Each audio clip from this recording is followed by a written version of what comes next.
All right, let's get some insight from CBS NFL analyst Charles Davis. Charles, great to be back with you. And as I mentioned, both teams looking to shake off last week's losses. Steelers didn't have a sack against the Pats after getting 7 in week 1, while quarterback Mitch Trubisky has averaged only 5 yards per pass, lowest in the league. Mike Tomlin sticking with him as starter. You have to figure that Pittsburgh will try to establish a run game with Najee Harris averaging less than 3 yards a carry, having only run for over 10 yards once this season. As you look at this game, what are the keys for the Steelers? Well, let's start with those Steelers and a quick note on that run game. They've been trying to establish a run game, Jim, for the last 3-4 seasons, because as we began this year, the last 3 years aggregate, the worst rushing team in the NFL, the Pittsburgh Steelers. And I almost fall in my chair every time I even mention that stat, because that does not match up with who the Steelers are as a team, a franchise, a city, right? That toughness and not running the football makes no sense, but that's who they are, and they're trying to get there. The keys, as I see it, in this ball game, is going to be their run defense. That means Tyson Alualu in the middle. That means Cameron Hayward, a defensive tackle who plays up and down the line of scrimmage, keying that run defense against Nick Chubb, against Kareem Hunt, against Ernest Johnson. Cleveland wants to run the ball. They have that identity, and they have two of the better guards in the league in Kevin Zeitler and Wyatt Teller. All right. So when it's going to be Joel Bitonio and Wyatt Teller. So when you have those guys inside going up against those big defensive tackles, immovable object and the force going against it. Let's see how that goes.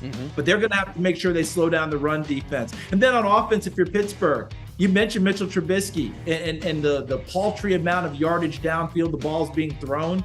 That's got to change. You have got Deontay Johnson.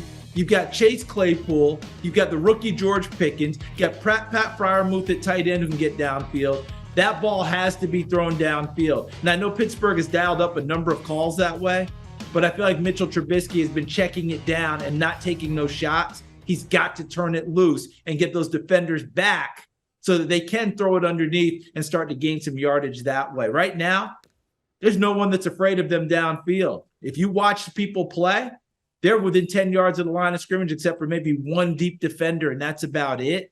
You've got to start trying to run past people, throw it up there, and give those big receivers a chance. So, Charles, fact is, had Nick Chubb just gone down instead of running for a third touchdown, the Browns would have run out the clock and beaten the Jets. This is why 2,331 straight games, including the playoffs, had been won by the team up by 13-plus points in the final 2 minutes before last Sunday. While Jacoby Brissett hit on 81.5% of his passes, he did have that late pick that sealed the game for the Jets. That said, Charles, when you look at it from Cleveland's perspective, what are the keys for the Browns to get a W? Before I get into the keys, can you give me that number again? How many games? 2,331, including the playoffs. That's how many times teams had won when in the Browns' favor a week ago, and the Jets snapped that streak. And if I'm not mistaken, that streak goes back to 2001, and the last team who gave up a lead like that, the Cleveland Browns against Chicago. So it makes perfect sense, doesn't it? Which is the unfortunate part of the whole thing. Now let's get into the keys. Remember how I talked about run defense for Pittsburgh? Yep. Well, let's just make it simple. Let's run offense for Cleveland. Okay. Kevin Stefanski is a head coach and a play caller. You know he loves to load up with the tight ends. I talked about those offensive guards that he has. Jack Conklin at right tackle. They like to beat up people, get into the fourth quarter and pound them. Nick Chubb found space, and as you mentioned, if he had just gone down or stepped out of bounds, game was over. But again, he broke off a big run late because of attrition. They just beat you up, and eventually they crack you on defense. That's going to be a big deal for them. I think it's got to be 40 carries or more for their running backs in this one to control this ball game and try and take away Pittsburgh's will on defense, although you never truly take away the Steelers' will. They're not built that way. The second thing is, get a lead and play with it if you're Cleveland. They had it last week. They let it get away. They need to have that happen again because mentally, Jim, I think that the psyche kicks in if all of a sudden they're down and battling because of the way they gave it up last week. They've got to go to the front, as they say in horse racing, catch a flyer out of the gate, take the lead, and make Pittsburgh chase because Mitch Trubisky and the way they've thrown the ball hasn't worked out that well. Plus, if you're playing with a lead, Now you get to turn loose Myles Garrett. Now you get to turn loose Jadeveon Clowney. And that's Cleveland defense, which had a players-only meeting this week, which always scares me as an outsider, because when the players only get together, that means they feel like there's trouble in paradise. They've got to put it all together in this ball game and see if they can slow down Pittsburgh and, of course, find a way to win. Because you mentioned it earlier, stay afloat in your division, and maybe Deshaun Watson can have an effect after his 11-game suspension. Yeah, that's pretty early in the season to have a players-only meeting right off the bat here. All right, Charles, you've laid out what needs to happen for both teams to be successful. So which team will reach their goals? Who wins Thursday and why? I think all momentum is in Cleveland's favor because of what happened last week. You got the anger of blowing the lead, the embarrassment of blowing the lead. You come right back home in front of your home crowd. Luckily, on a short week, you're not traveling. Okay, so you've got to channel all of that together and put it out there and say, guess what? It's going to be different this time. You got the Steelers coming to town, and you know what kind of rivalry that is within that division in the AFC North. But Mike Tomlin, you mentioned, was it 24-6-1 in his time frame there? Right. This is the Pittsburgh team that let one get away last week themselves against New England at home. I think Mitch Trubisky, this is a referendum on him, because I think he's starting tonight in large part because it's a short week. But if he doesn't throw the ball downfield, if he doesn't play a little bit better, they may feel in Pittsburgh that they're wasting that great defense, and maybe the rookie Kenny Pickett will throw it to those wide receivers, and they'll have a mini open week, which will give them extra time to get ready for the next game. I'm not saying it's going to happen, but believe me, it's being talked about and it's being discussed, because that's what you do as a team. Pittsburgh finds a way to win this one in Cleveland tonight, Jim. I think they walk out of there and go back to the Steel City and regroup and try to move forward and figure out who's going to be leading their ball club. All right, so there you have it. Our thanks to NFL CBS analyst Charles Davis. Charles, always good to talk with you. Like Charles, the public is skewing towards the Steelers as 75% have Pittsburgh covering. Oh, by the way, Caesar Sportsbook has the Steelers getting 4.5 points.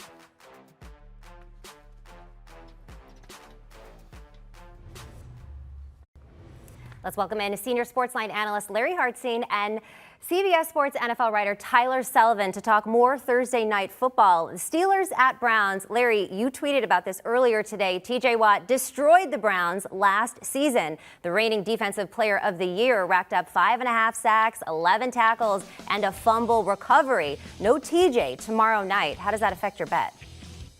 Yeah, well, they've never won a game without him since they drafted him 6 years ago. But I'm looking at the first quarter. I'm looking at the Browns, who probably enjoy getting a short week to erase that terrible collapse that they had against the Jets. And they get Jack Conklin back. I mean, this is not being talked about enough. This is a two-time All-Pro right tackle that they are inserting to that offensive line, which already looks very dominant in the way they run the ball. I think they're going to come out and set the tone against the Steelers team that has 3 points in the first quarter this season, that has not scored a touchdown since a guy named Mason Rudolph was quarterbacking them, and that was week 10 of last season. You know, Najee Harris might be hurt. He's averaging under 3 yards a carry. Mitch Trubisky does not know if he's allowed to audible. That's the talk in Pittsburgh this week. It's a bad situation. I think the Browns get off to a fast start. I don't want to lay the full game because, you know, it's always a tight rivalry. You know how great Mike Tomlin is as an underdog against the spread, but I do love the Browns in the first quarter on the money line. If it's tied, we still get a push, but I do like them to jump ahead.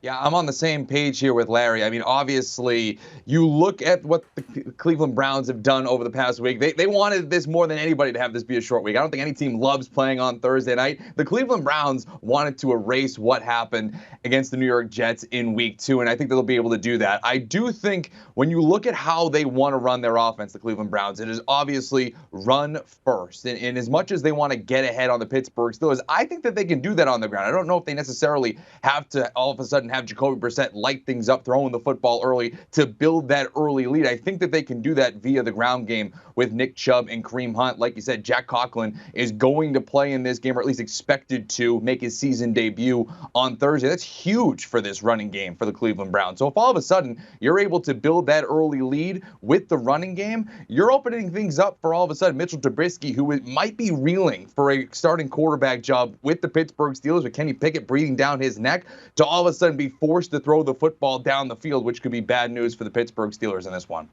Tell you what, no TJ Watt makes me feel better about Brissett props. There was 0 sacks last week on 35 pass attempts.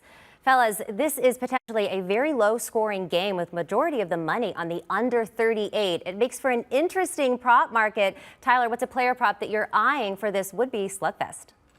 Well, I kind of alluded to it earlier. I think the over on Mitch Trubisky's interceptions, he just has to throw one of them, and I think that's certainly possible. I think that the Cleveland Browns get up early on Pittsburgh, which forces the Steelers into a game script where they're going to have to throw the football to stay in the game. We know that the Cleveland Browns can just really run it down your throat from the first quarter all the way down to the fourth quarter. Even when they don't want to run the football, they're running for touchdowns, it seems like. So, again, I think that they pull out ahead early in this game, which forces Mitch Trubisky to throw the football more downfield. It feels like that's the narrative, too, even going into this game. Clearly isn't pushing the ball down the field. I wonder if almost all of a sudden he kind of feels like he has to with his starting quarterback job on the line going into this game. And all of a sudden he throws into maybe a little bit tighter of a window than he should have, and then he gets picked off.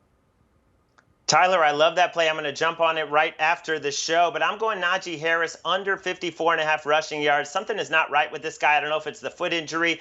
There's no space. The offensive line is creating 0.4 yards of space before contact, and that's not good. And the Browns are actually contacting running backs about a half yard after the play starts, and Najee Harris has broken 2 tackles this season. That's right, 1 tackle in each game, 2 tackles, and that's not good for a running back, averaging under 3 yards a carry. Like Tyler said, I think they'll try to establish a run because they always do. It's Pittsburgh, it's Mike Tomlin, but at some point they're going to get away from that. And Najee Harris showed last week, even with 15 carries, he couldn't get to 50 yards. I'll go under 54.5. The AFC North is wide open with everyone but the Bengals at 1-1. The Ravens are still the heavy favorite on Caesars at plus 105 to win the division. The Steelers are the biggest long shot at plus 700. Larry, where are you seeing the best value? This is such an interesting division right now. I'm seeing value, though, on the Cleveland Browns at plus 380. When you look at their schedule, they should win tomorrow night. Then they go to Atlanta, so they should be 3-1. We know Deshaun Watson is going to come back at some point. But Jacoby Brissett, over 80% completions, averaged 8.5 yards per attempt last week. And he doesn't have to be great. He just has to be competent. When you have this kind of running game, you have this offensive line, and you have a defense that up front is playing great with Myles Garrett. Unfortunately, Clowney will not be there tomorrow night, but the back end, I think, is going to get it together. They've had communications breakdowns, but that secondary is very good. This defense, this running game, I think there's value on the Browns.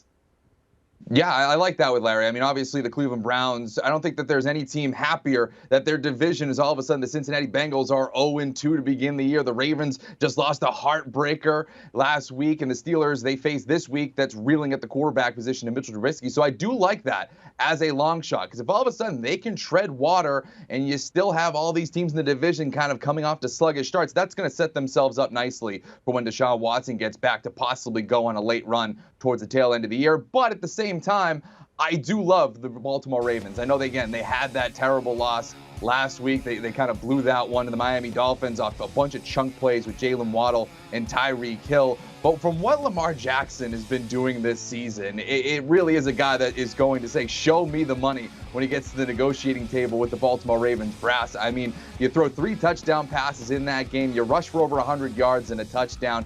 He is willing his teams to put themselves in a position to win football games. You look at their schedule down the rest of the way here. Obviously, they have a good game this week against New England. In New England, I do think that they are able to win that game. I don't think the Patriots really strike fear into any team right now, even though they're going to be playing in their home opener in Foxborough. Later on towards the tail end, but right before their bye, they do go on the road against the Tampa Bay Buccaneers and the New Orleans Saints. That's a little bit tough, but then you have the Atlanta Falcons and teams like that the second half of your schedule following the bye. So I do like the Ravens here, even though they are the favorite.